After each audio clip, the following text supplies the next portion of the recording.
إن الحمد لله نحمده ونستعينه ونؤمن به ونتوكل عليه ونعوذ بالله من شرور أنفسنا ومن سيئات أعمالنا من يهده الله فلا مضل له ومن يضلل فلا هادي له أشهد أن لا إله إلا الله وحده لا شريك له وأشهد أن محمدا عبده ورسوله أرسله بالهدى ودين الحق ليظهره على الدين كله ولو كره المشركون اللهم صل على محمد وعلى آل محدثة بدعة وكل بدعة ضلالة وكل ضلالة في النار يا أيها الذين آمنوا اتقوا الله حق تقاته ولا تموتن إلا وأنتم مسلمون ഏതാനും ദിവസങ്ങൾ കൂടി കഴിഞ്ഞാൽ ദുൽഹജ്ജ് മാസം നമ്മളിലേക്ക് കടന്നു വരികയാണ്. സാധാരണ പെരുന്നാളിനോടനുബന്ധിച്ച് അതല്ലെങ്കിൽ എന്തെങ്കിലും ആഘോഷങ്ങളോടനുബന്ധിച്ചൊക്കെ വലിയ വലിയ ഓഫറുകൾ കട ഉടമകൾ കൊടുക്കാറുണ്ട്. ആഘോഷങ്ങൾ എടുത്തു കാണിച്ചുകൊണ്ട് ഈ കടയിൽ നിന്ന് വാങ്ങുന്ന സാധനങ്ങൾക്ക് വമ്പിച്ച ഓഫറുകൾ ഉണ്ട് എന്ന് പറയുമ്പോൾ അതിന്റെ ബാനറുകൾ കെട്ടിത്തൂക്കുമ്പോൾ ആളുകളൊക്കെ ആ കടയിലേക്ക് ഓടിക്കയറും. അത് സ്വാഭാവികമാണ്. ഒരു വലിയ ഒരു കമ്പനി, ആ കമ്പനി ഈ പെരുന്നാളിനോടനുബന്ധിച്ച് നമുക്ക് വാങ്ങുന്ന മുഴുവൻ സാധനങ്ങൾക്ക് പകുതി വില കൊടുത്താൽ മതി എന്ന ഒരു പരസ്യം കൊടുത്തു കഴിഞ്ഞാൽ നമ്മൾ എല്ലാവരും ആ കടയിൽ പോയിട്ട് ആവശ്യമുള്ള സാധനങ്ങളൊക്കെ നമ്മൾ വാങ്ങി കൊടുക്കും. തൊട്ടടുത്ത ദിവസം അതുപോലുള്ള നല്ലൊരു കമ്പനി ഈ പെരുന്നാളോടനുബന്ധിച്ച് ഇവിടുന്ന് വാങ്ങുന്ന സാധനങ്ങൾക്കൊക്കെ ഫ്രീ ആണ് എന്ന് പറയുമ്പോൾ നമ്മൾ ആവശ്യമുള്ളതും ഇല്ലാത്തതുമായ എല്ലാ സാധനങ്ങളും എല്ലാവരും അവിടെ പോയി വാങ്ങി വീട്ടിൽ സൂക്ഷിക്കും. മനുഷ്യന്റെ മനസ്സ് അങ്ങനെയാണ്. ഓഫർ കാണുമ്പോ അതിലേക്ക് ഓടി ചെല്ലുക, ഓടി അത് വാങ്ങുക എന്നുള്ളത് മനുഷ്യന്റെ ഒരു സ്വഭാവമാണ്. ഈ ദുൽഹജ്ജ് മാസത്തില് അല്ലാഹു സുബ്ഹാനഹു വ തആല ഒരു മെഗാ ഓഫർ നമുക്ക് പ്രഖ്യാപിക്കുകയാണ്. സാധാരണ ചില മാസങ്ങൾക്കും ദിവസങ്ങൾക്കുമൊക്കെ അല്ലാഹു സുബ്ഹാനഹു വ തആല പ്രത്യേകമായ ഓഫറുകൾ നൽകാറുണ്ട്. റമദാൻ മാസം അതിൽപ്പെട്ടൊരു മാസമാണ്. ആ മാസം മുഴുവനും ഭയങ്കര ഓഫറുള്ള മാസമാണ്. വിവാദത്തുകൾക്ക് തുല്യതയില്ലാത്ത പ്രതിഫലം കൊടുക്കുന്ന ഒരു മാസമാണ് റമദാൻ മാസം. അതുപോലെ തന്നെ ഇന്നത്തെ ദിവസം, വെള്ളിയാഴ്ച ദിവസം, സാധാരണ ദിവസം പോലെയല്ല, ഒരുപാട് പ്രത്യേകതകളുള്ള, ഒരുപാട് പുണ്യങ്ങളും മഹത്വങ്ങളുമുള്ള ഒരു ദിവസമാണ് വെള്ളിയാഴ്ച ദിവസം. ഇനി വരാനിരിക്കുന്ന ഏതാനും ദിവസങ്ങൾ കൂടി കഴിഞ്ഞാൽ ഇൻഷാ അല്ലാഹ് അടുത്ത 18-ാം തീയതി തിങ്കളാഴ്ചയോട് കൂടി ഈ ദുൽഹജ്ജ് മാസം തുടങ്ങുമെന്നാണ് മനസ്സിലാക്കുന്നത്. ആ ദുൽഹജ്ജ് മാസം തുടങ്ങിക്കഴിഞ്ഞാൽ അല്ലാഹു സുബ്ഹാനഹു വ തആല പറയുന്നുണ്ട് വൽ ഫജ്ർ വലയാലിൻ അശ്ർ. വിശുദ്ധ ഖുർആനിലെ 89-ാമത്തെ അധ്യായം സൂറത്തുൽ ഫജ്ർ അല്ലാഹു പറയുന്നത് വൽ ഫജ്ർ, പ്രഭാതം തന്നെയാണ് സത്യം, വലയാലിൻ അശ്ർ, 10 രാത്രികളും തന്നെയാണ് സത്യം എന്ന് ഈ രാവുകളെയും പ്രഭാതത്തെയും വിളിച്ചുകൊണ്ട് സത്യം ചെയ്തുകൊണ്ട് അല്ലാഹു സുബ്ഹാനഹു വ തആല ഈ ഓഫറുകൾ പ്രഖ്യാപിക്കുകയാണ്. മഹാനായ ഇബ്നു കസീർ റഹിമഹുല്ലാഹ് ഈ ആയത്ത് വിശദീകരിച്ചുകൊണ്ട് പറയുന്നു അൽ മുറാദു ബിഹാ, ഈ ആയത്ത് കൊണ്ട് ഉദ്ദേശിക്കുന്നത് അശ്റ ദിൽഹിജ്ജ, ദുൽഹജ്ജ് മാസത്തിലെ ആദ്യത്തെ 10 ദിവസമാണ്. കമാ ഖാലഹു ഇബ്നു അബ്ബാസ് വ സുബൈർ വ മുജാഹിദ് വ ഗൈരി, മഹാനായ ഇബ്നു അബ്ബാസ്, സുബൈർ, മുജാഹിദ് റളിയല്ലാഹു അൻഹും അജ്മഈൻ, അവരും അതല്ലാത്ത ഒട്ടനവധി സഹാബാക്കളും ഒക്കെ ഈ 10 ദിവസം കൊണ്ട് ഉദ്ദേശിക്കുന്നത്, ഈ ആയത്ത് കൊണ്ട് ഉദ്ദേശിക്കുന്നത് ദുൽഹജ്ജ് മാസത്തിലെ ആദ്യത്തെ 10 ദിവസമാണെന്ന് പറയുന്നു. അറിയപ്പെട്ട ദിവസങ്ങൾ എന്നതുകൊണ്ട് ഉദ്ദേശിക്കുന്നതും ഈ ദുൽഹജ്ജ് മാസത്തിലെ ആദ്യത്തെ 10 ദിവസങ്ങളാണ്. മഹാനായ ഇബ്നു ജരീർ അത്ത്-തബരി റഹിമഹുല്ലാഹ് അദ്ദേഹം ഈ ആയത്ത് വിശദീകരിച്ചുകൊണ്ട് പറയുന്നു അജ്മാഅൽ ഉലമാഉ, പണ്ഡിതന്മാർ മുഴുവനും ഏകോപിച്ചിരിക്കുന്നു, അംഗീകരിച്ചിരിക്കുന്നു അല അന്നൽ മുറാദ ബിൽ അശ്രി വ ഫിറാദിലായ, ഈ ആയത്തിൽ പറഞ്ഞിരിക്കുന്ന 10 അതുകൊണ്ടുള്ള ഉദ്ദേശം ദുൽഹജ്ജ് മാസത്തെ ആദ്യത്തെ 10 ദിവസമാണെന്ന് എല്ലാ മുഫസ്സിറുകളും പണ്ഡിതന്മാരും എല്ലാവരും ഏകോപിച്ച് പറഞ്ഞിരിക്കുന്ന ഈ ദുൽഹജ്ജ് മാസത്തിലെ 10 ദിവസങ്ങളാണ് വരാനിരിക്കുന്നത്. അല്ലാഹു സുബ്ഹാനഹു വ തആല മറ്റ് മാസങ്ങൾക്കോ മറ്റ് ദിവസങ്ങൾക്കോ ഇല്ലാത്ത വലിയ പ്രതിഫലം ഈ ദിവസങ്ങളിലെ ഇബാദത്തിന് വെച്ചിട്ടുണ്ട് എന്നുള്ളത് നമ്മൾ മനസ്സിലാക്കണം. നമ്മൾ വിശ്വാസികളാണ്. നമ്മൾ അല്ലാഹുവിന്റെ പ്രീതി കരസ്ഥമാക്കാൻ വേണ്ടി, സ്വർഗം ലഭിക്കാൻ വേണ്ടി ഇബാദത്തുകൾ ചെയ്യുന്ന ആളുകളാണ്. ആ ഇബാദത്തുകൾക്ക് തുല്യതയില്ലാത്ത പ്രതിഫലം ഉണ്ട് എന്ന് അല്ലാഹു സുബ്ഹാനഹു വ തആല പറയുന്ന ദിവസങ്ങളിൽ നമ്മളിലേക്ക് വരാൻ പോകുന്നു. സഹോദരന്മാരെ, സഹോദരിമാരെ, പ്രവാചകൻ പറഞ്ഞു, ആ ഒരു ദിവസം, ഈ ദുൽഹജ്ജ് മാസം ആദ്യത്തെ 10 ദിവസം നാം ചെയ്യുന്ന ഇബാദത്തുകൾക്ക് കിടപിടിക്കാൻ പറ്റിയ ഒരു ഇബാദത്തുമില്ല എന്ന് അല്ലാഹുവിന്റെ പ്രവാചകൻ പറഞ്ഞപ്പോൾ സഹാബാക്കൾ ചോദിച്ചു, അല്ല പ്രവാചകരെ, ജിഹാദിനും അങ്ങനെ ഈ ദിവസത്തെ പ്രതിഫലമില്ലേ എന്ന് ചോദിച്ചപ്പോൾ പ്രവാചകൻ പറഞ്ഞു, ഇല്ല, ജിഹാദിനുമില്ല. ഇമാം അബൂ ദാവൂദ് ഉദ്ധരിക്കുന്ന ഹദീസിൽ കാണാൻ സാധിക്കും, റസൂലുള്ളാഹി പറഞ്ഞു, മാ മിൻ അയ്യാമിൻ അൽ-അമലു സാലിഹു ഫീഹാ അഹബ്ബു ഇലല്ലാഹി മിൻ ഹാദിഹിൽ അയ്യാം. അല്ലാഹുവിന് ഏറെ ഇഷ്ടപ്പെട്ട പ്രവൃത്തി, അതുപോലെ തന്നെ ഏറ്റവും കൂടുതൽ പ്രതിഫലം ലഭിക്കാൻ ഉതകുന്ന പ്രവൃത്തി ഈ ദുൽഹജ്ജ് മാസത്തിലെ ആദ്യത്തെ 10 ദിവസങ്ങളിൽ നാം ചെയ്യുന്ന ഈ കർമ്മങ്ങളാണ്. ഖാലു യാ റസൂലല്ലാഹ് വലൽ ജിഹാദു ഫീ സബീലില്ലാഹ്. അല്ല പ്രവാചകരെ, അല്ലാഹുവിന്റെ മാർഗ്ഗത്തിൽ വാളും പരിചയം എടുത്ത് യുദ്ധക്കളത്തിലേക്ക് ഇറങ്ങി പോരാടുന്ന ഒരു യോദ്ധാവിനുള്ള പ്രതിഫലം, അതിനൊക്കെ മറികടക്കുമോ ഈ ഒരു ദിവസത്തിലെ പ്രതിഫലം എന്ന് ചോദിച്ചപ്പോൾ പ്രവാചകൻ പറഞ്ഞു, വലൽ ജിഹാദു ഫീ സബീലില്ലാഹ്. വാളും പരിചയം എടുത്ത് യുദ്ധക്കളത്തിൽ പോരാടുന്നതിനേക്കാൾ പ്രതിഫലം ഈ ഒരു ദിവസത്തില്, ഈ 10 ദിവസങ്ങളിൽ നിങ്ങൾ ചെയ്യുന്ന അമലുകൾക്കുണ്ട് എന്ന് അല്ലാഹുവിന്റെ പ്രവാചകൻ പറഞ്ഞു. എന്നിട്ട് പറഞ്ഞില്ല, ഒരു മനുഷ്യനൊഴികെ. ആരാ മനുഷ്യൻ? ഖറജ ബിനഫ്സിഹി വമാലിഹി, സ്വന്തം സമ്പത്തും ശരീരവുമായി യുദ്ധക്കളത്തിലേക്ക് പോയി. ഫലം യർജി മിൻ ദാലിക ശൈഅൻ, അയാൾ അവിടെ വെച്ച് ഷഹീദായി. യുദ്ധക്കളത്തിലേക്ക് പോയി ആ യുദ്ധത്തിൽ വെച്ച് ഷഹീദായ മനുഷ്യനൊഴിച്ച് ബാക്കിയുള്ള മുഴുവൻ ആളുകൾക്കും ഈ ദിവസങ്ങളിൽ ചെയ്യുന്ന പ്രതിഫലത്തെ കരസ്ഥമാക്കാൻ, അതിനെ വെല്ലുന്ന രൂപത്തിലുള്ള പ്രതിഫലം ലഭിക്കാൻ ഒരാൾക്കും സാധ്യമല്ല. എന്ന് വെച്ചാൽ ഈ ഒരു ദിവസം, 10 ദിവസം അളവില്ലാത്ത പ്രതിഫലം അല്ലാഹു സുബ്ഹാനഹു വ തആല നൽകുന്നുണ്ട് എന്നാണ് ഈ ഹദീസ് നമ്മൾ മനസ്സിലാക്കേണ്ടത്. അതുകൊണ്ട് തന്നെ വിശ്വാസികളെ, സഹോദരന്മാരെ, സഹോദരിമാരെ, അല്ലാഹുവിന്റെ പ്രീതി ആഗ്രഹിക്കുന്ന, അല്ലാഹുവിന്റെ സ്വർഗ്ഗം ആഗ്രഹിക്കുന്ന, അതിനുവേണ്ടി പണിയെടുക്കുന്ന, ജിഹാദ് ചെയ്യുന്ന, ത്യാഗം ചെയ്യുന്ന മുസ്ലിമീങ്ങളെ, വളരെ സന്തോഷകരമായ ദിവസങ്ങളാണ് നമുക്ക് വരാനിരിക്കുന്നത്. നമ്മളിലേക്ക് വരാനിരിക്കുന്ന ദിവസങ്ങള് വിശ്വാസികൾക്ക് ഏറെ സന്തോഷം നൽകുന്ന ദിവസങ്ങളാണ്.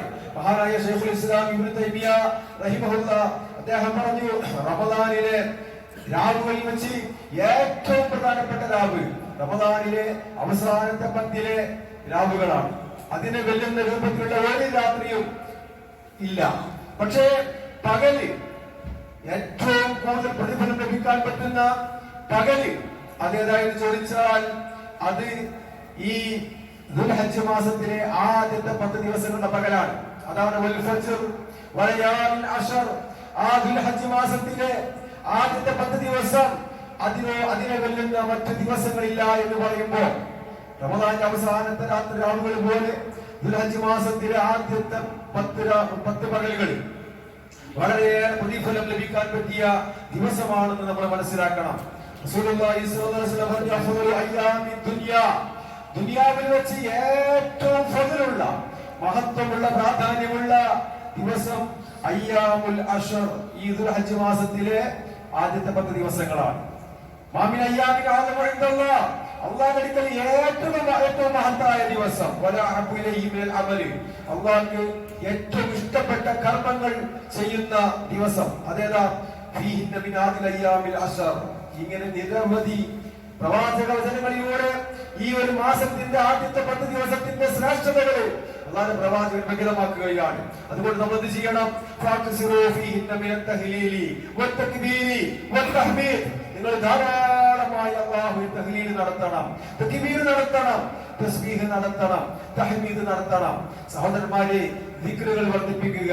സുബ്ഹാനല്ലാഹ്, അൽഹംദുലില്ലാഹ്, അല്ലാഹു അക്ബർ, ലാ ഇലാഹ ഇല്ലല്ലാഹ്, ലാ ഹൗല വലാ ഖുവത ഇല്ലാ ബില്ലാഹ് തുടങ്ങിയിരിക്കുന്ന, അല്ലാഹുവിനെ പ്രകീർത്തിക്കുന്ന, അല്ലാഹുവിനെ പുകഴ്ത്തുന്ന, അല്ലാഹുവിനെ സ്തുതിക്കുന്ന ഇത്തരത്തിലുള്ള തക്ബീറുകൾ, തസ്ബീഹുകൾ ധാരാളമായി വർദ്ധിപ്പിക്കണമെന്ന് റസൂൽ സല്ലല്ലാഹു അലൈഹി വസല്ലം നിർദ്ദേശിക്കുകയാണ്.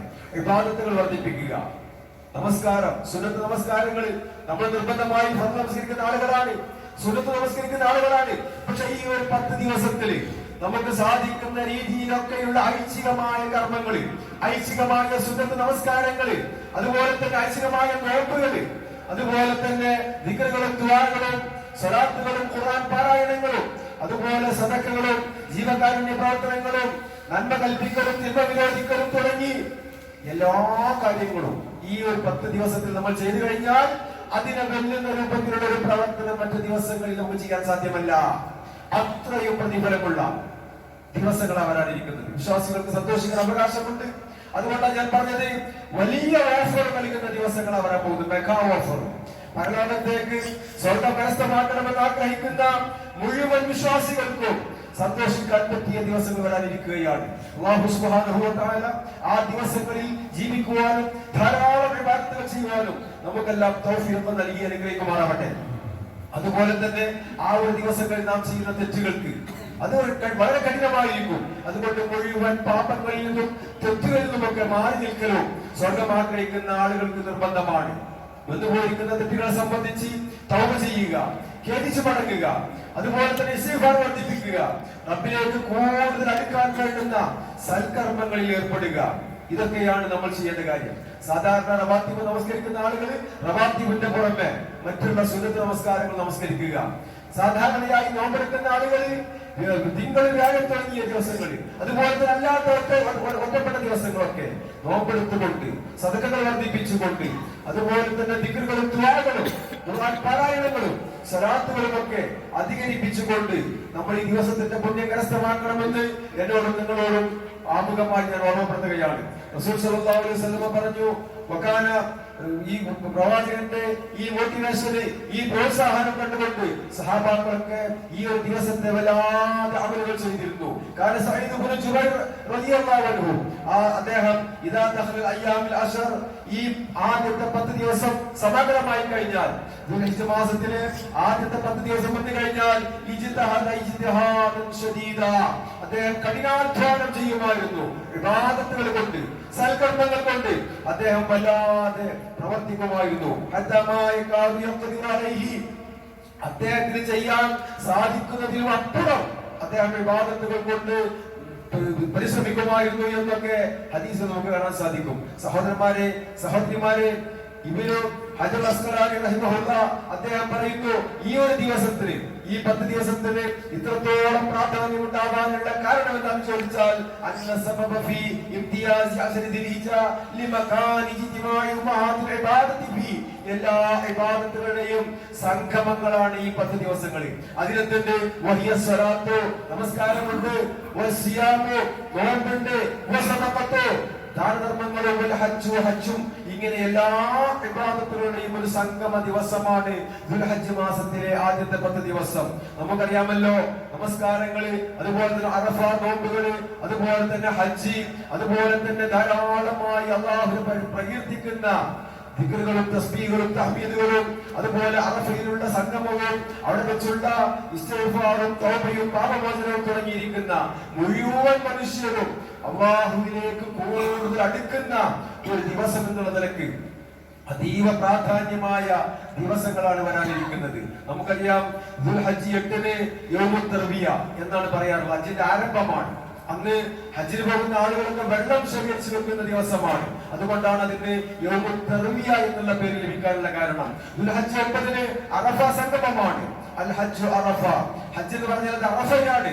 അറഫയിൽ വെച്ച് ലക്ഷക്കണക്കിന് ഹാജിമാര് മനമൊരുക്കിയ മനസ്സുമായി കൈകളുയർത്തി അല്ലാഹുവിനോട് ഇസ്തിഗ്ഫാർ ചെയ്യുന്ന ദിവസങ്ങളിൽ അന്ന് അല്ലാഹു സുബ്ഹാനഹു വ തആല ഒരുപാട് ആളുകൾക്ക്, ലക്ഷക്കണക്കിന് ആളുകൾക്ക് പുറത്തു കൊടുക്കുന്ന ദിവസമാണ്.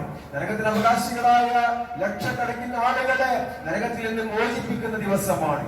ഇങ്ങനെ തുടങ്ങി ഒരുപാട് പ്രത്യേകതകളുള്ള ഈ ഒരു മാസം നമ്മളിലേക്ക് വരാനിരിക്കുകയാണ്. അതിന്റെ ആദ്യത്തെ 10 ദിവസം സഹോദരന്മാരെ, സഹോദരിമാരെ, വിശ്വാസികളെ നമ്മൾ ഒരിക്കലും അവഗണിച്ചുകൂടാ, വിസ്മരിച്ചുകൂടാ. ആജിമാരുടെ മക്കളിൽ വെച്ച് ഈ പ്രതിഫലങ്ങളൊക്കെ കരസ്ഥമാക്കുമ്പോ നമ്മുടെ നാടുകളിൽ വെച്ച്, വീടുകളിൽ വെച്ച്, മഹല്ലുകളിൽ വെച്ച്, പള്ളികളിൽ വെച്ച് ധാരാളം സൽക്കർമ്മങ്ങൾ ചെയ്യാൻ നമുക്ക് സാധിക്കേണ്ടതുണ്ട്. അവരൊക്കെ പോകുന്ന സ്വർഗത്തിലേക്ക് നമുക്ക് പോകണമെങ്കിൽ നമ്മൾ ഇബാദത്ത് ചെയ്തേ മതിയാകൂ, നമ്മൾ അധ്വാനിച്ചേ മതിയാകൂ, നമ്മുടെ നന്മയുടെ തുലാസ് കരം കൊട്ടിയേ മതിയാകൂ. അതുകൊണ്ട് തന്നെ ഏതൊരാൾക്കും ചെയ്യാൻ പറ്റുന്ന രൂപത്തിലുള്ള ഇബാദത്തുകള്, ദിക്റുകള്, ദുആകള് ആർക്കും ചെയ്യാം. രോഗികൾക്കും, വയോവൃദ്ധന്മാർക്കും, അതുപോലെ സ്ത്രീകൾക്കും, കുട്ടികൾക്കും, എല്ലാവർക്കും അള്ളാഹുവിനെ സ്മരിക്കുന്നതിന്, അള്ളാഹുവിനെ സ്തുതിക്കുന്നതിന്, സുബ്ഹാനല്ലാഹ്, അൽഹംദുലില്ലാഹ്, അല്ലാഹു അക്ബർ തുടങ്ങിയ ദിക്റുകൾ ചെയ്യുന്നതിന്, അതുപോലെ ദുആ ചെയ്യുന്നതിന്, അതുപോലെ തന്നെ വിശുദ്ധ ഖുർആൻ പാരായണം ചെയ്യുന്നതിനൊന്നും യാതൊരു തടസ്സവുമില്ല. സാധിക്കുന്ന ആളുകളൊക്കെയും തന്നെ ഈ ദിവസങ്ങളിലൊക്കെ ഇബാദത്തുകൾ കൊണ്ട് ധന്യമാക്കണമെന്നുള്ളത് പ്രത്യേകമായി ഓർമ്മപ്പെടുത്തുകയാണ്. മാത്രമല്ല ഈ ദുൽഹജ്ജ് 9 അറഫ നോമ്പ് അത് വളരെ വളരെ പ്രാധാന്യമുള്ള നോമ്പാണ്. ദുൽഹജ്ജ് 9 അറഫ നോമ്പ് റസൂൽ സല്ലല്ലാഹു അലൈഹി വസല്ലം പറഞ്ഞു, സൗമു യൗമി അറഫ, അറഫ ദിവസത്തെ നോമ്പ് യുകഫിറു സനതൈനി മാദിയതൻ മുസ്തഖിബലതൻ, 2 വർഷത്തെ പാപങ്ങൾ പൊറുക്കപ്പെടും. 2 വർഷത്തെ നമ്മുടെ ജീവിതത്തിൽ അറിഞ്ഞുമറിയാതെയും ചെറുതും വലുതുമായി ഒരുപാട് തെറ്റുകൾ വന്നുപോയിരിക്കുന്ന ആളുകളാണ് നമ്മൾ ഓരോരുത്തരും. നാം ചെയ്തു പോയ 2 വർഷത്തെ പാപം പൊറുക്കാൻ ഈ ദുൽഹജ്ജ് 9 അറഫ നോമ്പ് ഉപകരിക്കുമെന്ന് പറയുമ്പോൾ അതിനെ നിസ്സാരമായി കാണരുത്. അതൊരു വലിയ ഓഫറുകളാണ്, വലിയ വലിയ ഒരു പ്രതിഫലം നൽകുന്ന ഒരു സന്ദേശം അള്ളാഹുവിന്റെ പ്രവാചകൻ നമ്മളെ അറിയിച്ചിട്ട് അത് കേൾക്കാതെ മനസ്സിലാക്കാതെ പോയി കൂടാ. ഞാൻ പറഞ്ഞല്ലോ, ദുനിയാവിൽ നമ്മൾ ജീവിക്കുമ്പോൾ ഏതെങ്കിലും ഒരു ഓഫർ, ഏതെങ്കിലും ഒരു ഷോപ്പ് ഉടമ കൊടുത്താൽ മുഴുവൻ ആളുകളും ആ ഷോപ്പിലേക്ക് ഓടിച്ചെല്ലുന്നത് പോലെ അള്ളാഹുവിന്റെ പ്രവാചകൻ നൽകിയിരിക്കുന്ന ഈ ഒരു ഓഫർ അത് എനിക്കുള്ളതാണെന്ന് മനസ്സിലാക്കിക്കൊണ്ട് എന്റെ ജീവിതത്തിൽ വന്നുപോയിരിക്കുന്ന ഒട്ടനവധി തെറ്റുകുറ്റങ്ങൾ പുറത്തു കിട്ടാൻ പറ്റിയ ഒരു ഇബാദത്താണ് ദുൽഹജ്ജ് 9 അറഫ നോമ്പ് എന്ന് മനസ്സിലാക്കിക്കൊണ്ട്, അതുപോലെ അതിന്റെ പ്രാധാന്യം ഉൾക്കൊണ്ടുകൊണ്ട് ഇബാദത്തുകൾ ചെയ്യാൻ എനിക്കും നിങ്ങൾക്കും സാധിച്ചാൽ അൽഹംദുലില്ലാഹ്, അള്ളാഹുവിന്റെ സ്വർഗം നമുക്കുള്ളതാണ് നമ്മൾ മനസ്സിലാക്കണം. അള്ളാഹുവിന്റെ സ്വർഗം നമുക്കുള്ളതാണ്. അതുകൊണ്ട് തന്നെ ഈ ദിവസങ്ങളിൽ സാധിക്കുന്നത്ര ഇബാദത്തുകൾ ചെയ്യുക. പക്ഷെ 1 മുതൽ 9 വരെ നോമ്പെടുക്കാൻ നബി സല്ലല്ലാഹു അലൈഹി വസല്ലം കൽപ്പിച്ചിട്ടില്ല. എന്നാൽ ഇമാം നബവി റഹിമഹുല്ലാഹ് അദ്ദേഹം പറയുന്നു, ഒരാൾ അങ്ങനെ നോമ്പെടുക്കുന്നുണ്ടെങ്കിൽ അതിനെ എതിർക്കാനും പാടില്ല. കാരണം ആ ദിവസങ്ങളൊക്കെ പ്രാധാന്യമുള്ള ദിവസങ്ങളാണ്. ഇമാം അഹ്മദ് ബിൻ ഹംബലും ഈ അഭിപ്രായക്കാരാണ്. സാധിക്കുമെങ്കിൽ അവർക്ക് നോമ്പെടുക്കാം. പക്ഷേ റസൂൽ സല്ലല്ലാഹു അലൈഹി വസല്ലം നോമ്പെടുക്കാൻ വേണ്ടി കൽപ്പിച്ചിട്ടില്ല. മറിച്ച് ദുൽഹജ്ജ് 9 നോമ്പ് അത് അതീവ പ്രാധാന്യമുള്ള നോമ്പാണ്, 2 വർഷത്തെ പാപം പൊറുക്കുന്ന നോമ്പാണ് എന്നൊക്കെ സഹീഹായ ഹദീസിൽ വന്നിട്ടുണ്ട്. അതുകൊണ്ട് സാധിക്കുന്ന ആളുകളൊക്കെ ഇബാദത്തുകൾ വർദ്ധിപ്പിച്ചുകൊണ്ട് അള്ളാഹുവിലേക്ക് അടുക്കണമേ എന്ന് ഈ സന്ദർഭത്തിൽ ഓർമ്മപ്പെടുത്തുകയാണ്. അല്ലാഹു സുബ്ഹാനഹു വ തആല സത്യം സത്യമായി കേൾക്കുവാനും അത് ഉൾക്കൊള്ളുവാനും നമ്മെ എല്ലാവരെയും അനുഗ്രഹിക്കുമാറാകട്ടെ.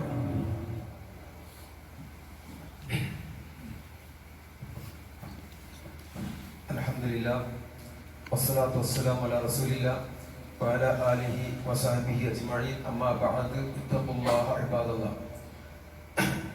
സഹോദരന്മാരെ, സഹോദരിമാരെ, ഖുർആനും സുന്നത്തും അറിഞ്ഞും അനുസരിച്ചും ജീവിക്കണമേ എന്നൊരിക്കൽ കൂടി ഓർമ്മപ്പെടുത്തുകയാണ്. ദുൽഹജ്ജ് മാസത്തിലെ ആദ്യത്തെ 10 ദിവസത്തിന്റെ പ്രാധാന്യമാണ് നമ്മൾ കേട്ടുകൊണ്ടിരുന്നത്. അള്ളാഹുവിന്റെ അതിവിശാലമായ സ്വർഗം കരസ്ഥമാക്കണമെന്ന് ആഗ്രഹിക്കുന്ന മുഴുവൻ ആളുകൾക്കും ഏറ്റവും വലിയ ഒരു സന്ദർഭമാണ് വരാനിരിക്കുന്നത് എന്നുള്ളത് നമ്മൾ മനസ്സിലാക്കുക. അതുകൊണ്ട് തന്നെ സ്വർഗം ലഭിക്കണമെന്ന ഒരൊറ്റ അജണ്ടയാണ് ഭൂമിയിൽ ജീവിക്കുമ്പോൾ വിശ്വാസികളായ നമുക്കുണ്ടാകേണ്ടത്. പലപ്പോഴും പല അബദ്ധങ്ങളും പോരായ്മകളും ന്യൂനതകളും നമ്മൾ സംഭവിച്ചിരിക്കാം. ഇബാദത്തുകളിലുള്ള കുറവ്, ഇഖ്ലാസിലുള്ള കുറവ്, തഖ്വയിലുള്ള കുറവ്, അത്തരത്തിലുള്ള ഒരുപാട് പോരായ്മകൾ വന്നുപോകുന്ന ആളുകളാണ് നമ്മൾ ഓരോരുത്തരും. അതുകൊണ്ട് ആ പോരായ്മകളൊക്കെ നികത്താൻ ഇത്തരത്തിലുള്ള ഓഫറുള്ള ഈ ദിവസങ്ങളിൽ ഓഫറുള്ള ഇബാദത്തുകൾ ചെയ്തുകൊണ്ട് അള്ളാഹുവിലേക്ക് അടുക്കാൻ നമുക്ക് സാധിക്കുമെന്നുള്ള സത്യം നമ്മൾ തിരിച്ചറിയുക. അതുകൊണ്ട് വളരെ പ്രാധാന്യത്തോടു കൂടി ഈ ഒരു മാസത്തെ നമ്മൾ വരവേൽക്കണം. ഈ ദുൽഹജ്ജ് മാസം പറന്നു കഴിഞ്ഞാൽ ഉളഹിയത്ത് കർമ്മം നിർവഹിക്കാൻ ഉദ്ദേശിക്കുന്ന ആളുകൾ അവരുടെ നഖം, മുടി ഇവയൊന്നും നീക്കാൻ പാടില്ല. അപ്പൊ അതുകൊണ്ട് ഇൻഷാ അല്ലാഹ് 18-ാം തീയതി തിങ്കളാഴ്ചയോട് കൂടി മാസം ആരംഭിക്കുകയാണെങ്കിൽ അതിന് മുമ്പായിക്കൊണ്ട് നമ്മൾ ഈ ബലികർമ്മം നടത്താൻ ആഗ്രഹിക്കുന്ന ആളുകൾ മുടി നീക്കം ചെയ്യുക, നഖം പൊളിക്കുക, അതുപോലുള്ള കാര്യങ്ങളൊക്കെ ചെയ്യണമെന്ന് ഈ സന്ദർഭത്തിൽ ഓർമ്മപ്പെടുത്തുകയാണ്. അതൊക്കെ ദീനിന്റെ ഭാഗമാണ്. എത്ര ചെറിയ കാര്യമാണെങ്കിൽ പോലും അല്ലാഹു സുബ്ഹാനഹു വ തആല ഒരു കാര്യം പറഞ്ഞു കഴിഞ്ഞാൽ അത് അംഗീകരിക്കുക എന്നതാണ് നമ്മുടെ ബാധ്യത. അതുകൊണ്ട് സാധിക്കുന്ന മുഴുവൻ ആളുകളും ഈ കാര്യങ്ങളൊക്കെ ശ്രദ്ധിക്കുക, ഒരു ബോധത്തോടു കൂടി ജീവിക്കുക. പുതിയ കർമ്മത്തിന് പങ്കെടുക്കാൻ ഇതുവരെ ചേരാത്ത ആളുകൾ ഇനിയും അവസരമുണ്ട്. അതുകൊണ്ട് തീരുമാനമെടുക്കുക. ഒരു വർഷത്തിൽ നമുക്ക് ചെയ്യാൻ സാധിക്കുന്ന വലിയ ഒരു വിവാദത്താണ്, ഒരു വർഷത്തിൽ ഒറ്റ പ്രാവശ്യം ചെയ്യാൻ സാധിക്കുന്ന വിവാദത്താണ് ഉദിയത്ത് കർമ്മം എന്ന് മനസ്സിലാക്കുക. അത് നമ്മുടെ തലമുറക്കാർ അത് കണ്ട് മനസ്സിലാക്കണം. അതുകൊണ്ട് തന്നെ ആ ഒരു വിഷയത്തിൽ ഇതൊരു ജാടയായി കാണരുത്. ഇതിൽ വേറെ ഒരു ലക്ഷ്യവും നമുക്ക് ഉണ്ടാകരുത്. മഹാനായ പ്രവാചകൻ സല്ലല്ലാഹു അലൈഹി വസല്ലം ഇബ്രാഹിം അലൈഹിസ്സലാത്തു വസ്സലാം തന്റെ മകനെ അറക്കാൻ വേണ്ടി തയ്യാറായതിന്റെ സ്മരണ നമ്മൾ അദ്ദേഹം ഓർക്കുന്നുള്ളൂ. നമ്മളോട് ഒരു മകനെ അറക്കാൻ പറഞ്ഞിട്ടില്ല, മക്കളെ അറക്കാൻ പറഞ്ഞിട്ടില്ല, മറ്റൊന്നും പഠിക്കാൻ പറഞ്ഞിട്ടില്ല. നമുക്ക് ആ ഒരു സ്മരണയിൽ നിന്ന് നമ്മുടെ ഈമാൻ നമ്മൾ വർദ്ധിപ്പിക്കണം. ദീനിനു വേണ്ടി, ആദർശത്തിന് വേണ്ടി, തൗഹീദിന് വേണ്ടി എന്തും ത്യജിക്കുവാനും സഹിക്കുവാനും തയ്യാറാണെന്ന് പ്രഖ്യാപിച്ചിരിക്കുന്ന പ്രവാചകന്മാരുടെ അനുയായികളാണ് നമ്മൾ. അവർ പോകുന്ന സ്വർഗത്തിലേക്കാണ് നമുക്ക് പോകാനുള്ളത്. അതുകൊണ്ട് തന്നെ ഒരല്പം ദുനിയാവിൽ കോട്ടം സംഭവിച്ചാലും, നമ്മുടെ സുഖ സൗകര്യങ്ങൾക്ക് ഒരല്പം മാന്ദ്യം സംഭവിച്ചാലും ദീനിനൊരു കോട്ടവും സംഭവിച്ചുകൂടാ എന്ന് നമ്മൾ മനസ്സിലാക്കണം. ദീൻ അതീവ പ്രാധാന്യമാണ്. നമ്മുടെ ജീവനേക്കാൾ നമ്മൾ ശ്രദ്ധിക്കേണ്ട, സംരക്ഷിക്കേണ്ട, സൂക്ഷിക്കേണ്ട, വിലകൽപ്പിക്കേണ്ട ഒന്നാണ് ദീൻ. നാം മരിച്ചു കഴിഞ്ഞാൽ സ്വർഗമുണ്ടെന്ന് നരകമുണ്ടെന്ന് വിശ്വസിക്കുന്ന ആളുകളാണ് നമ്മൾ. പരലോകത്ത് സ്വർഗവും നരകമുണ്ട്. അവിടെ സ്വർഗം ലഭിക്കണമെന്ന് ആഗ്രഹമുണ്ടെങ്കിൽ ആ സ്വർഗത്തിന് വേണ്ടി നമ്മൾ പണിയെടുത്തേ മതിയാകും.